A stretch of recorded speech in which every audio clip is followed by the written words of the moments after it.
Hey everyone, What's up? we are live, but I know that last time we had some problems with people being able to see it live. So if you are here, please comment. We will give you a few seconds to comment. Let us know you're listening or watching. Yes. How you doing, Joe? I'm hanging in. How about you? I'm good. Good. Yeah. First day back to work after a nice long vacation, so it was good. Yeah, you were. You were gone for a while. You went where? Switzerland? Germany? Germany. I was hiding out a little bit. No, we went to Kings Island. Went to Ohio.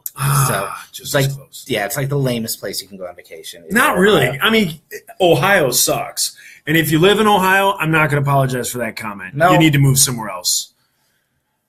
Just the way it goes. It's just Ohio. Yeah, it's Ohio. It's the worst state in the world to drive through. You have the Ohio State University, which is awful.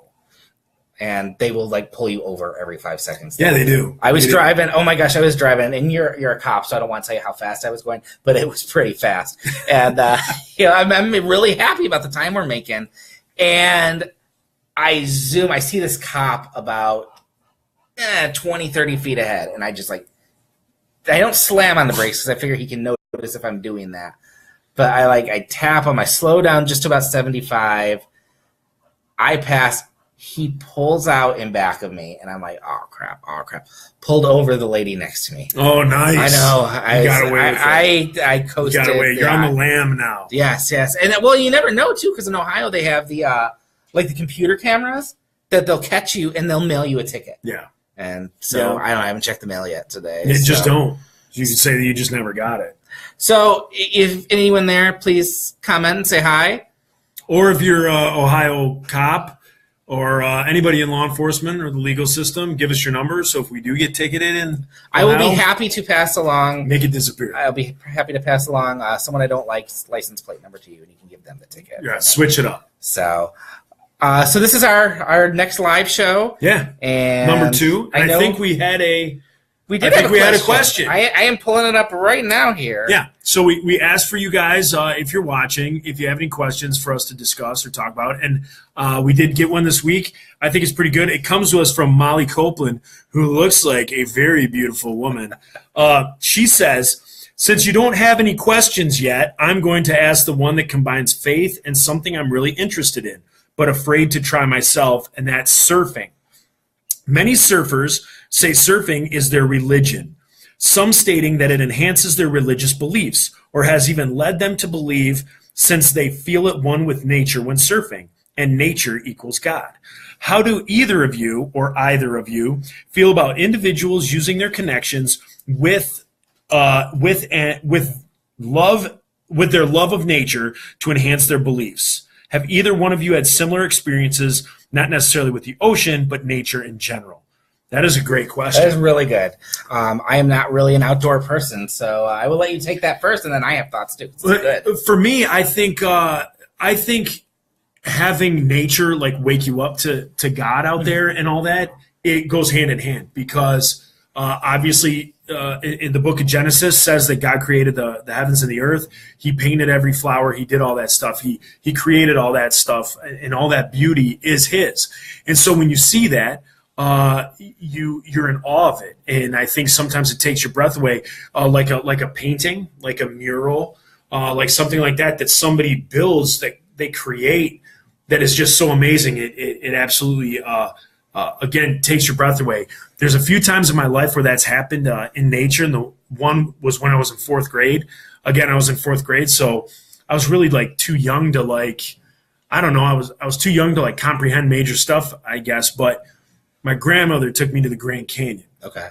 So I go to the Grand Canyon, and I didn't want to go. I was like, it's just a big hole in the earth, and we see all these canyons in all our other places where we went to in Arizona. It's just going to be more of the same stuff. And we went, and as soon as we got out to that lookout point or wherever we were, I mean, I was literally I remember being a 4th grader and just being about knocked on my butt, in awe of that. And seeing that just made me think how amazing God is, and that type of nature. And seeing another thing that took my breath away was I was in Switzerland, and we go to this place. The insiders played this city in Switzerland called Neuchâtel, and Neuchâtel is a city on a hill, and then there's a lake, and on the other side of the lake you can see the Alps, and you can see as far as you can see to the left and as far as you can see to the right is the Alps. And I guess they're broken into sections like the French Alps, the Swiss Alps, the Spanish Alps, the German Alps. But you could see them all from this one spot. And to see that again was just like, ooh, like took my breath away. It's made me, I fell in love with Switzerland at that point. I always want to go back there, and it's great. So I think in that sense, when you see like what God creates, and as Molly was asking about like surfing, I think we've both grown up seeing like surfing movies or books or TV shows where you kind of know surfers are real into like the nature thing. They really love their ocean. They really love their, all that being out in the nature. And I think you do connect that with your beliefs and with your spirituality. Now, does the wave heal? I would say no. Does the mountain, the beautiful mountains, do they heal? No. Does the God who created those heal? Yes. So I wouldn't necessarily say if my surfing is a religion or the waves or all that stuff, is that my religion? No, because I'm praying to a wave. That's like praying to a Twinkie. It's like praying to a piece of gum. It's not going to do anything. It's not going to bless you. It's not going to do any of that. But I believe when you look at that through that lens of God created this, and you're praising those oceans that God made, or you're just absolutely captivated by the sea life and the marine life that you can see when you're surfing, or all those different things. I think that's where you do connect, and Absolutely. You're like, God, you're freaking awesome. Yeah. No, I kind of echo everything you said. I think Romans is very clear. Like, the heavens declare the glory of God. You can see that there is a God just by looking outside, by going around, seeing everything he's made. I am not, like, it might shock you guys who are seeing me for the first time. I am not an outdoor person. What? Yeah, I know, it's crazy. But my wife loves to go outside. Like, that is when she feels closest to God, is when she's on a walk. Not surfing so much, because we're landlocked. But, when she goes on a nice walk, she feels like that's her stress relief. She feels closest to God there, because it's surrounded by his handiwork. You're out there in what he did in the middle of it, and there's this constant reminder that there's something bigger than us that made all of this. And so she loves that. I love taking a good walk. I just can't get away from my thoughts enough to like really soak it in. But I can think of a few times in my life. I remember years ago in high school, we took a trip to I just bumped the table, but we took a trip to West Virginia. We did West Virginia, something, Shenandoah River. Well, we went on the New River, and we did whitewater rafting. Oh, yeah. And we did some mountain biking, but then we did rappelling, which was like really cool and terrifying. That's where you go down the side of like a mountain, right? Yeah, you just like hold onto a rope and they like lower you down. And I am a timid person. And I remember getting up there and getting ready to go down. And I almost pulled the guide off because I was like so scared. I vividly remember standing there with the rope. I'm secure. I'm not falling anywhere. I just look out and I scream. And he's doing this. Yeah. Whoa! But I ended up going through it, and I'm kind of dangling over this river, and like below me is this gorge with like, there's a river, there's rafters going down it, there's birds flying like right below me, and it was kind of just like with long hair, Brad Pitt with long fly hair, fishing. Yeah, exactly. Yes, it was a river runs through it, but no, I mean it was like in that moment, any fear stopped, and it's just like I'm in the hands of something bigger that that has me. Yeah. And, I think about that when if I go to the beach. We go every few years. We'll go down to Florida and sit on the beach for a week. And it's just this reminder as the rhythm of the ocean takes over, as you see, it go through the cycles that it's been going through for, hundreds of millions of years. God is still there. He's been doing it, and he's still in control. And that's reaffirming to me. And so, I think it's a great question. I think a famous R&B singer once said, he's doing it and doing it well. Amen. I don't know. Did someone say that? But with this question, I mean, I know we do these kind of like little quick snippets, but this question definitely lends to a topic that I think we're going to talk about more in the future, which is like evolution. Okay. Because like I kind of think like I always want to go back to that when we start talking about nature and looking at God and stuff like that. To me, to go out and see like what God has made just totally, like I'm looking over the computer right now, over the camera out sliding glass door at like trees and whatnot and grapevines and stuff, because I've started a vineyard here in my house. No, I haven't. But there are grapes out there. But yeah, I just look at all this stuff and I'm like, this didn't happen by accident. Like this wasn't primordial ooze. You know, again, an amoeba didn't climb out. An algae didn't, like, it wasn't an algae one year and then it like another algae was like, you know what, I want to become an oak tree. And then another, like the Lord created all this. And that's why I think it's even more amazing when you look at nature and you look at those formations and you look at those things, animals, all the different, the duck-billed platypus. And you look at all these things, you know, God made that. And I just see the overwhelming evidence in creationism and not necessarily evolution. See, and we'll get into this more in a few weeks. I am an evolutionary creationist or creation evolutionist. I don't know what the correct term is. In that I don't dismiss evolution, but I agree with you that I can't look at this and say, like, I can't believe it's random. Like, God has to be behind it somewhere. There has to be a cause. I'm looking at the majestic sight of your dog chewing on a chew toy right now, and God had to make that. Someone had to make that. You know what? You kind of stated what he's doing kind of more elegantly than what he's doing.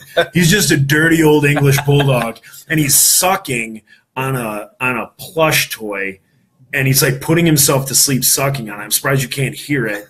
It's just kind of gross. The thing stinks. It's wet, and he's just sucking on it. God made that. It's beautiful. He did. But yeah, I'm excited to talk about that. But yeah, at the end of the day, I do believe like the whole idea of randomness, everything just randomly happened. No, I check out of that. I've kind of found a middle ground. Yeah. And I think me and you kind of talked about it. I don't know if it was during a podcast or not, or if it was just us kind of chit-chatting about it off camera or off microphone, in that I understand like you may have two species of sparrow that differ slightly, and there may have been a change in those two sparrows over X amount of time to create, you know, a few types of sparrows. I'm just not down with there was this one thing that then became a fish, that became an alligator, that became a penguin, that became a monkey, that became a human being. Like, to me, that is straight up fairy tale. Like, to me, I think believing in God, believing in a God that we can't see, believing in heaven and hell is easier to believe than a penguin came from a fish and then we, some point down the road, then we came about. Like, I don't see that. I can understand, maybe my mind can wrap around the differences in a sparrow from Iowa and a sparrow from here that differ slightly, and maybe they, I don't want to say evolved, but adapted to maybe their, you know, climate and their issues that they deal with in Iowa or Montana or Vancouver or wherever is different than it is here, and so they adapt to that. But no, I don't think alligator DNA or monkey or anything like. People will argue that Yerkes probably came from orangutans or whatever, but I don't buy it. I don't buy it. Well, that'll be fun to get into. But you know what I do buy? What do you buy? I'm going to interrupt. I bought today. Oh, good segue. I bought today. Today was record store day. This is like backwards, so I got to figure out what I'm doing. Snapcase. I bought a Snapcase album, and I bought I believe this is the first Rancid album, the Let's Go album. Didn't you see them? Yeah, I did. Recently just saw them. Their Boston to Berkeley tour. Went with my buddy Dave Ratliff. Give it up for the Rat. And yes, we went. We saw Bouncing Souls, which are one of my top favorite bands of all time. Definitely top 5 of my faves. Rancid, which is on that list as well, and Dropkick Murphys, which I love.